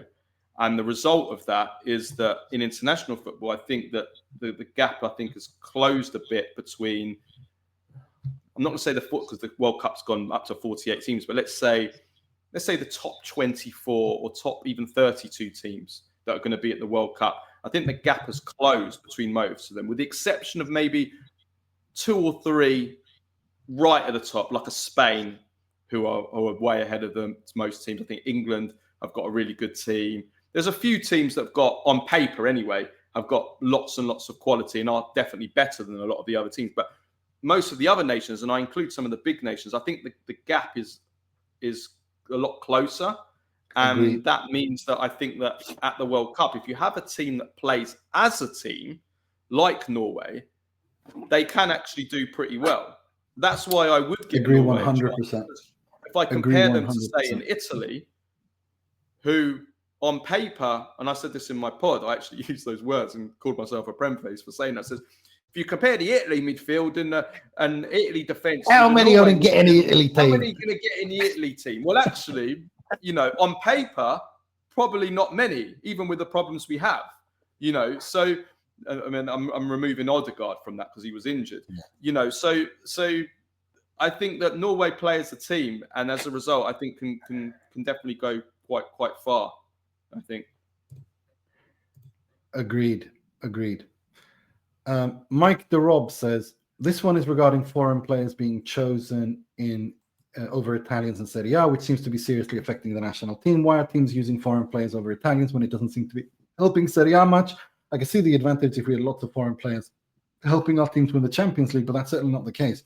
Also, do you think there would ever be a chance that Serie A might seriously look at capping foreign players and focusing on our own talent? Has there been talk of this being an option, or is it just frustrated Italian fan fantasies? It's not Italian fan fantasies.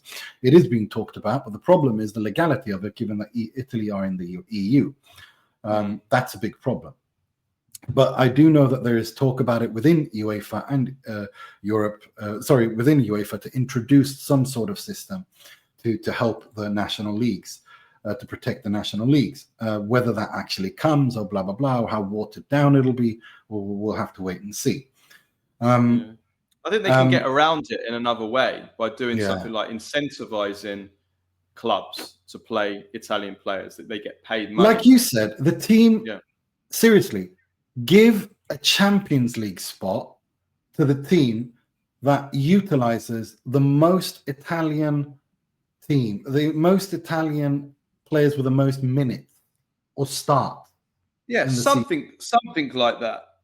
Yeah. Something like that. Yeah. Some kind of incentive. Yeah. Agreed. And it has to be like a minimum. Like you can't be like, because usually if it's Inter or who have 3-4 Italians and they play every game, like no, and they're going to be in the top 4. Like it has to be outside of the top 3 in this case, or top 4 if they get 5th spot, but it has to be in bare minimum. Do you know what I mean? Like you can't, get away with one because do you know what I mean? Like it has to be a bare minimum number of minutes. Something like that to incentivize. As for why they use foreign players, it's because Serie A wants to avoid clubs want to avoid going down to the Serie B. It's that simple. It's easier to bring in someone who's a ready-made player at a certain level than it is to give a young player a chance and have him fail. You have to be like Empoli, not care, and be prepared to go to the Serie B. Like Lecce, like Empoli, and be prepared.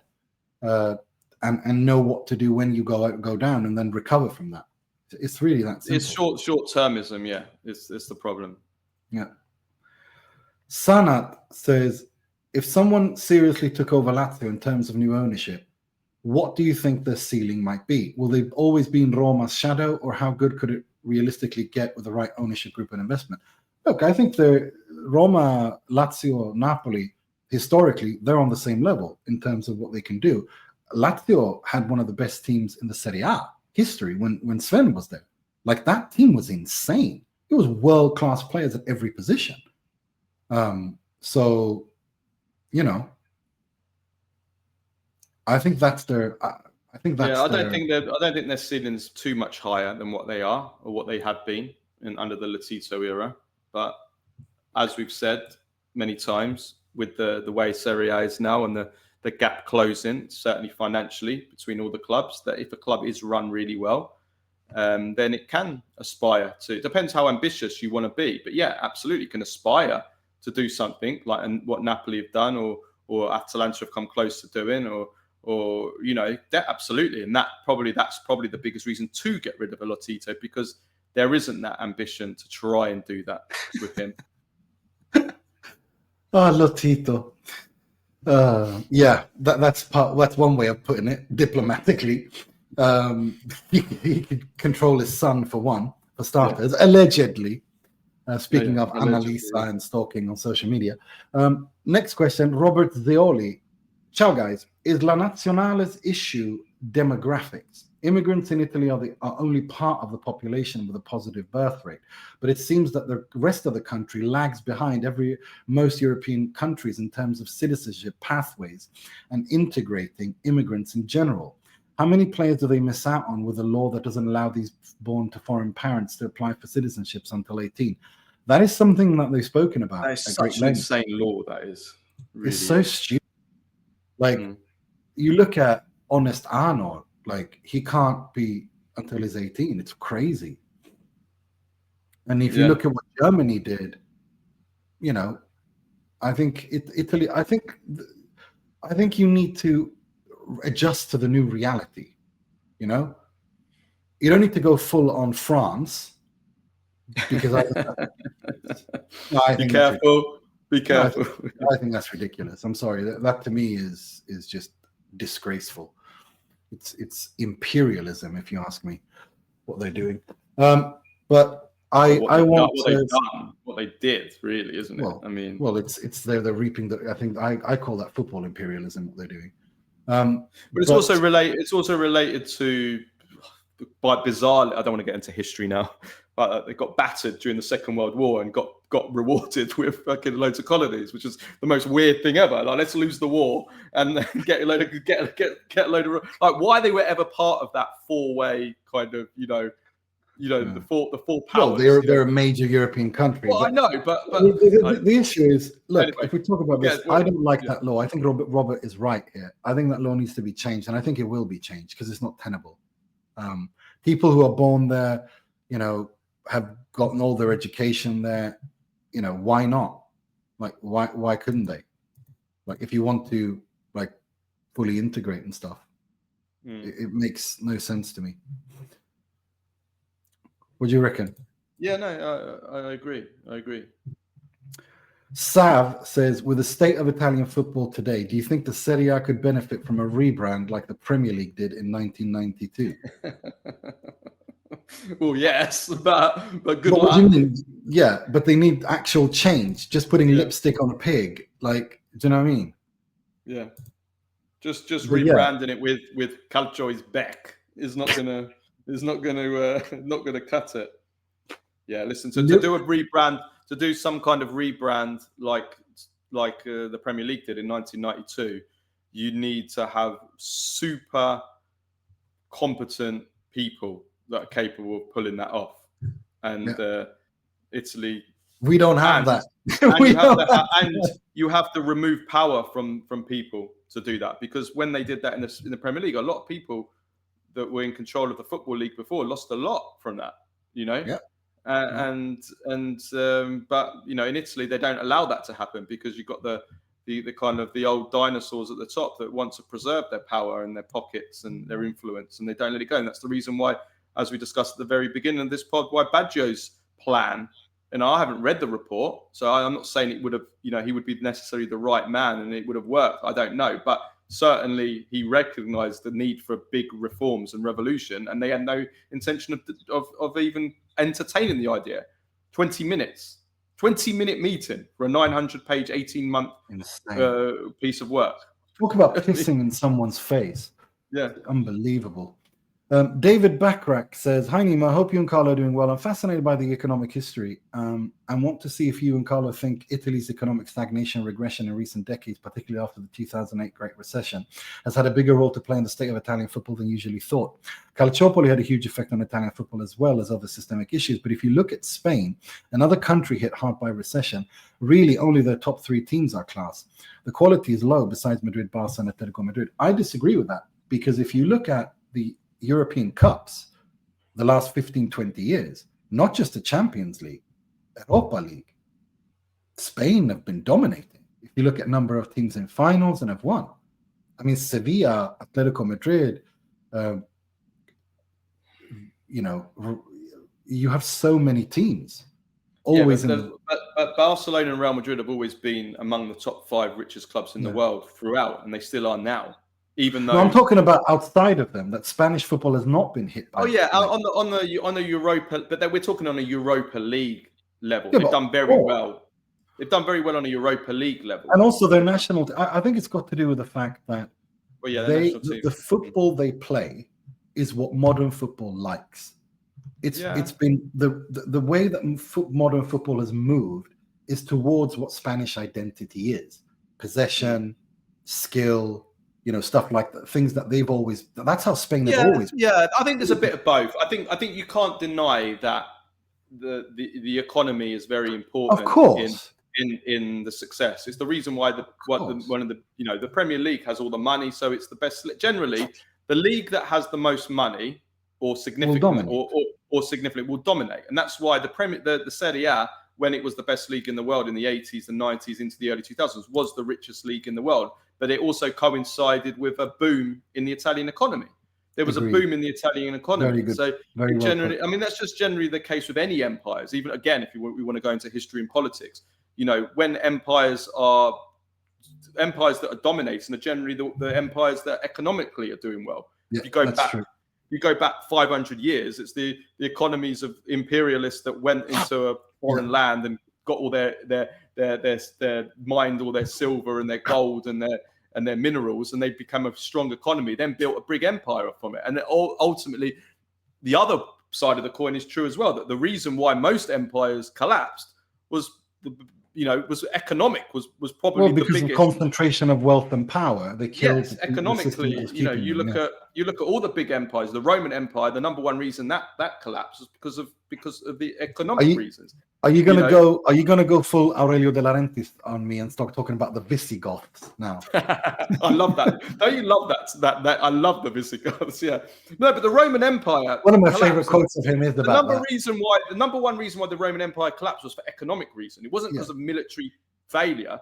The same reason why the Spanish Empire collapsed was because of economic it's also reasons. because of and that's why the American Empire now is going to collapse. It's because of economic reasons. It's not just because. It's also because of when you have a concentration of wealth and power at the very top, at the cost of the other people in the rest of the people in the social economic pyramid that is holding that system up. When it becomes imbalanced, then it becomes unsustainable, it becomes volatile. So economically, structurally, and that's what we've seen throughout history, and that's how sure. I mean, I'm getting away from the point, but I guess the point I'm trying to make is that yes, for any empire, and Italian football was an empire. The economy is important, and the fact that yes, the Italian economy has struggled, has really started to struggle. But then you've as you've rightly said, the Spanish economy has been a fucking mess. Unemployment's been 50% for fuck knows how long, and yet they've still managed clubs are doing well. And it's not just so much the club. I look more at, like you said, the production of players. They're producing the best players. So even though they've had no money, so it does show that if you set up the right system, the kind of thing that Baggio was trying to do, you can get. I mean, Brazil's been a very poor country for most of its. But it produced the best footballers in the world. And they produced the best players on the streets. All of them, 95% of the Brazilian players over the last 67 years. Where did they come from? They come from favelas and from so. And also the culture of technical ability, like stuff like that, like you said, the street. And, exactly. So it's. I would say one thing. It is very worrying about, and I did read something about this week about the number of births per mother in Italy has absolutely plummeted. It's down to something like 1.2 per mother or per family right now, which is like it's plummeted. Like they're not. I mean, so that is, that is also a bit of a concern. That's all over the world, I think, especially in the Western world. I think it has gone down a lot, everywhere. But in Italy, it's really. But it's been like that for a long time in Italy. It's been like that. I mean, it's been. They even talk about this problem in Iran. That the population pyramid is very worrying. So depends on the country, but it's an interesting discussion, and it's an interesting discussion that touches on many, many, many facets and different perspectives. So thank you for that, David, and also bit of a history and politics podcast today, isn't it? Yeah. Thank you for that, Robert and David. It's always interesting.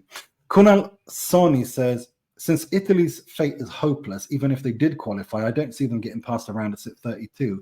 So who would be the other country to support in the World Cup for both of you? For me, traditionally, I like the Netherlands, but they aren't as good now as before either. So I'm thinking Portugal, Senegal, or Norway. Now, I support Iran. That's the team I support. But then I'm also weak for other teams. Like I love stories in football and international. I just love stories in football, period. Morocco is a really cool story. I like the Norwegian story. I know you're probably going to kill me now and issue Italian fatwa on me, but I really think England winning the World Cup would be good for football. I really think so. They haven't won it in 60 years, more than 60 years. So and consolidate the Premier League dominance and Premier League empire even more.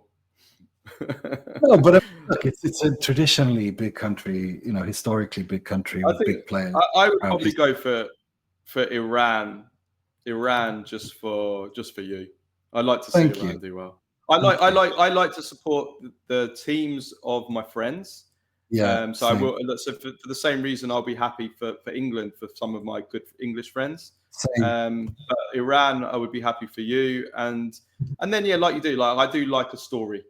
I do like a story, an underdog story. Like I'll probably like the fact that Modric is playing at 40 years old. For me, that's a great story. So I would like to see. I would like to see him do well. So like those kind of stories, and I think everyone likes an underdog story as well. And that's why I like Scotland as well. Like I think they're so cool.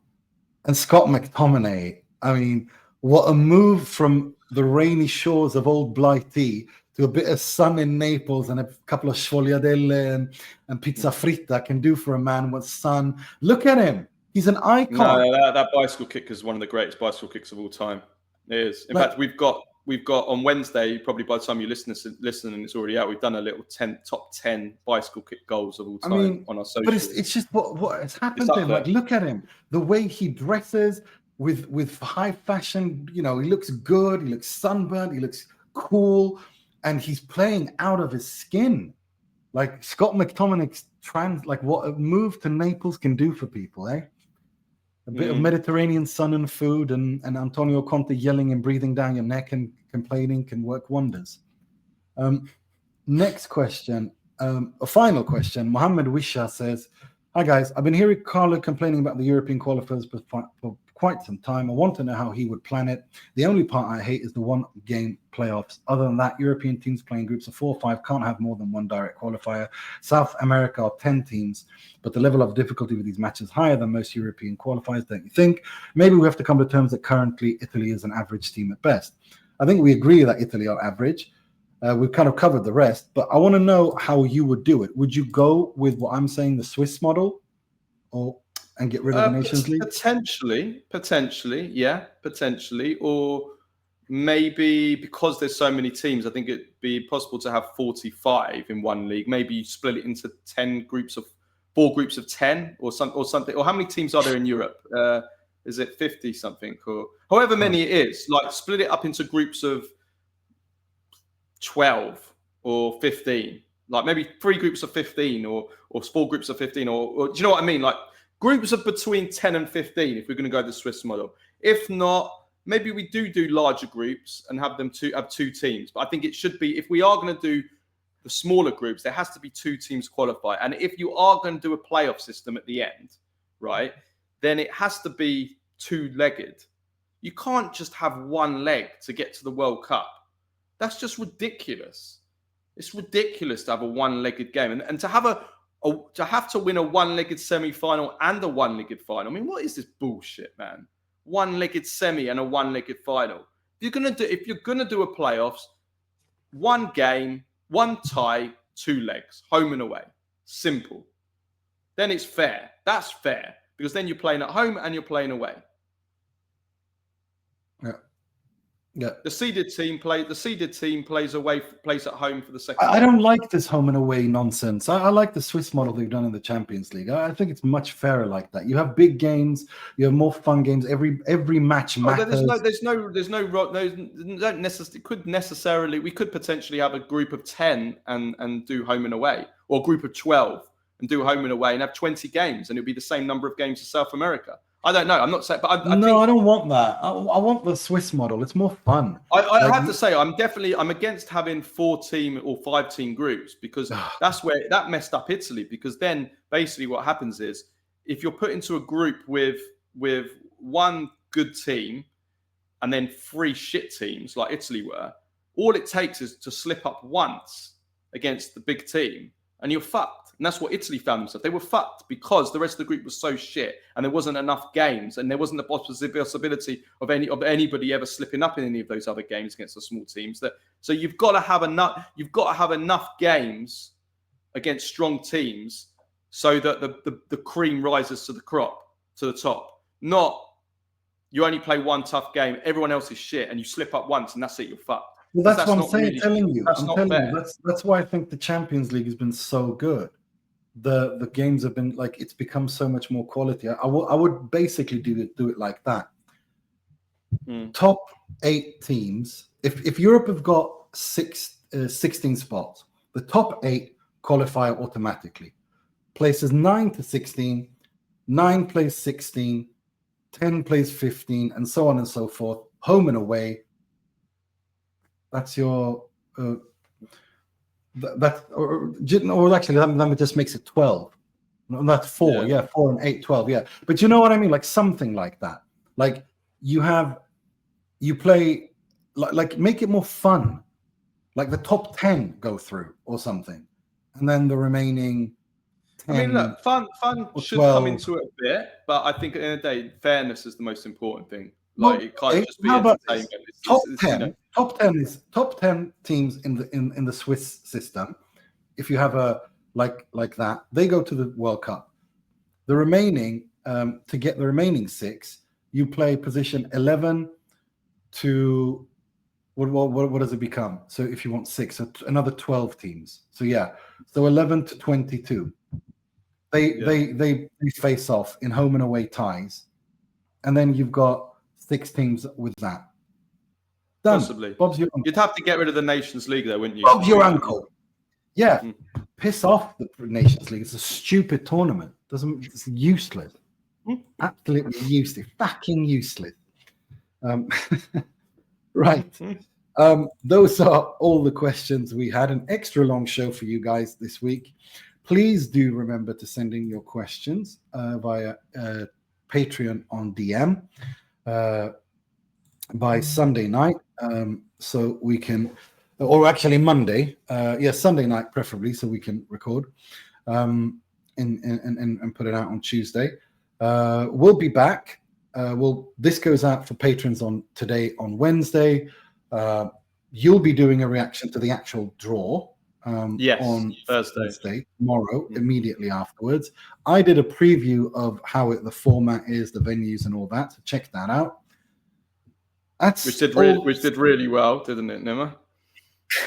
I didn't want to do it. That's why he's saying it. And I was moaning about it, and he said, "No, do it. It'll do well." And then it did well, and I was trying to make him ignore it, but of course he didn't. Right. But yeah, so that's awesome. Do check all those things out. We'll be back next week for a full review of the Serie A weekend on Monday. Please send in your questions via Patreon DM. Until next time, take care of yourselves and each other. Ciao, ciao.